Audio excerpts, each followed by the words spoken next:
ಮಾಡಿದ್ರೆ ಅವರು ಜಾಣರಾಗ್ತಾರೆ, ಅವರು ತಮ್ಮ ಬದುಕನ್ನು ಒಂದು ಎತ್ತರ ಮಟ್ಟಕ್ಕೆ ಒಯ್ತಾರೆ ಅನ್ನೋದು. ಮತ್ತೇನಾದ್ರು ಮತ್ತೆ ಹೇಳಿದರು ಇವತ್ತು ಸರ್, ಪೂಜ್ಯರ ಜೊತೆಗೆ ನಮ್ಮ ಅಭಿನಯ ಶಿವಾನಂದ ಮಹಾಸ್ವಾಮಿಗಳು ರೀ, ಸುಂದೋಳಿ ಮಠದವ್ರು ಇದ್ದರು ರೀ, ಮತ್ತು ಇನ್ನೊಂದಿಬ್ಬರು ಶ್ರೀಗಳು ಇದ್ದರು ಸರ್. ಅವರಾದರೂ ಕೂಡ ತಮ್ಮ ಪ್ರವಚನದ ಮುಖಾಂತರವಾಗಿ ಇದು ಬಸವ ಸಂದೇಶವನ್ನು ಜನಮಾನಸಕ್ಕೆ ಮುಟ್ಟಿಸುವಂಥ ಒಂದರೊಳಗೆ ಸಫಲರಾಗಿದ್ದಾರೆ. ನಿಜವಾಗಿ ಇಂಥ ಒಂದು ಕಾರ್ಯಕ್ರಮಗಳ ಮೇಲಿನ ಮೇಲೆ ಆಗಬೇಕು ರೀ. ಅದ್ರಾಗ ಹಳ್ಳಿಯಿಂದನೇ ಮುಂದೆ ಪಟ್ಟಣಕ್ಕೆ ರೀ, ಯಾಕಂತಂದ್ರೆ ಹಳ್ಳಿಯ ಜನರೇ ಭಾಳ ಮುಗ್ಧರು. ಅದ್ರಾಗ ನಮ್ಮೂರಿನ ಬೆಟಗೇರಿ ಗ್ರಾಮ ಜನರು ಸಹ ಕೊಡುಗೈ ದೊರಗಡ್ತು. ಏನೇ ಒಂದು ಹೊತ್ತು ಒಳ್ಳೆಯ ಕಾರ್ಯಕ್ರಮ, ಸತ್ಸಂಗ ಕಾರ್ಯಕ್ರಮ, ಮಹಾತ್ಮರ ಒಂದು ಆಗಮನ ಆಯಿತು ಅಂತಂದರೆ ಸಾಧ್ಯ ಅಷ್ಟು ನಮ್ಮ ಕೈಯಿಂದ ಎಷ್ಟಾದಷ್ಟು ಮಾಡ್ತಾರೆ ರೀ. ಮತ್ತು ಜೊತೆಗೆ ಅಂತಂದರೆ ನೆತ್ತಿಯ ಒಂದು ಜ್ಞಾನ ತುಂಬುವುದರ ಜೊತೆಗೆ ರೀ ಎಲ್ಲರಿಗೂ ಸಹ ಒಂದು ಹೊಟ್ಟೆಗೆ ಒಂದು ಅನ್ನ ಹಾಕುವಂಥ ಒಂದು ಸಂಪ್ರದಾಯವನ್ನು ನಮ್ಮ ಬೆಟಗೇರಿ ಗ್ರಾಮದ ಗುರು ಹಿರಿಯರು ಮಾಡಿಸಿಕೊಂಡು ಬಂದದ್ದು ನಿಜಕ್ಕೂ ಶ್ಲಾಘನೀಯ ಅಂತ ನನಗನ್ನಿಸ್ತದೆ ಸರ್.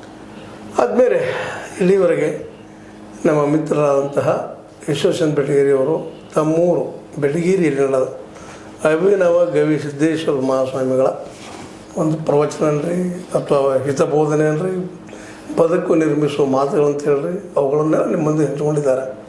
ಮೋಸ್ಟ್ಲಿ ನಿಮಗೆಲ್ಲರಿಗೂ ಇದು ಲೈಕ್ ಆಗಿರ್ಬೋದು. ಯಾಕಪ್ಪ ಅಂದ್ರೆ ಕೊಪ್ಪಳ ಶ್ರೀಯವರು ನೇರವಾಗಿ ನಿಮ್ಮ ಜೊತೆ ಮಾತನಾಡದೇ ಹೋಗಿರ್ಬೋದು. ಅವ್ರ ಮಾತುಗಳಿಗೆ ಏನು ಮಾತಾಡಿದವರು ಅನ್ನೋದನ್ನು ನಮ್ಮ ಬೆಟಗೇರಿಯವರು ಭಾಳ ಸುಂದರವಾಗಿ ವ್ಯಕ್ತಪಡಿಸಿದ್ದಾರೆ.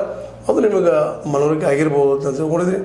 ಇದು ನಿಮಗೆ ಲೈಕು ಆಗಿರ್ಬೋದು. ಲೈಕ್ ಮಾಡಿ, ಶೇರ್ ಮಾಡಿ, ಕಮೆಂಟ್ ಮಾಡಿ, ಜೊತೆಗೆ ಸಬ್ಸ್ಕ್ರೈಬ್ S16 ನ್ಯೂಸ್ ಅರ್ಥ ದೇಶಿತರೆಂಬುದು ಸತ್ಯದ ಕೈಗೆ ನೀಡಿ ವಂದನೆಗಳು. ಶರಣ ಸರ್. ಆತ್ಮೀಯ ಸಾರ್ವಜನಿಕರಲ್ಲಿ H16 ಅರ್ಥಾತ್ ಸೀತಾರಾಮದಿಂದ ಒಂದು ಮನವಿ.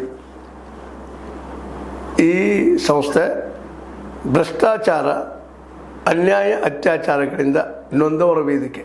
ಅನ್ಯಾಯಕೋರರ, ಭೂಗಳ್ಳರ, ನಶಾ ಸಾರಾಯಿ ಮಾಫಿಯಾಗಳ ವಿರುದ್ಧದ ಧ್ವನಿ.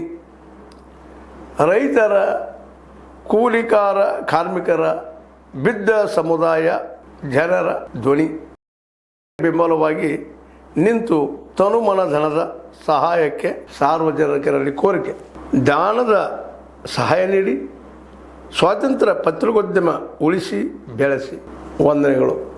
ತಮ್ಮನ್ನೇ ನಂಬಿರುವ ಮಲ್ಲಪ್ಪ ಇ ಜೋತಾವರ್. ಈ ಕೆಳಗಿನ QR ಸ್ಕ್ಯಾನ್ ಮಾಡಿ ಅಥವಾ ಈ ನಂಬರ್ ಅಂದರೆ 7411402405ಗೆ ಇಲ್ಲ 9686864852ಗೆ ನೀವು ಫೋನ್ಪೇ ಮಾಡಿ, ಪೇಟಿಎಮ್ ಮಾಡಿ ಅಥವಾ ಇನ್ನಾವುದೇ ಮಾಧ್ಯಮದಿಂದ ಗೂಗಲ್ ಮೂಲಕ ಸಹಾಯ ಮಾಡಿ ಈ ಪ್ರಾಮಾಣಿಕ ಪತ್ರಿಕೋದ್ಯಮವನ್ನು ಉಳಿಸಿ ಅಂತ ಮತ್ತೊಮ್ಮೆ ಮನವಿ. ವಂದನೆಗಳು.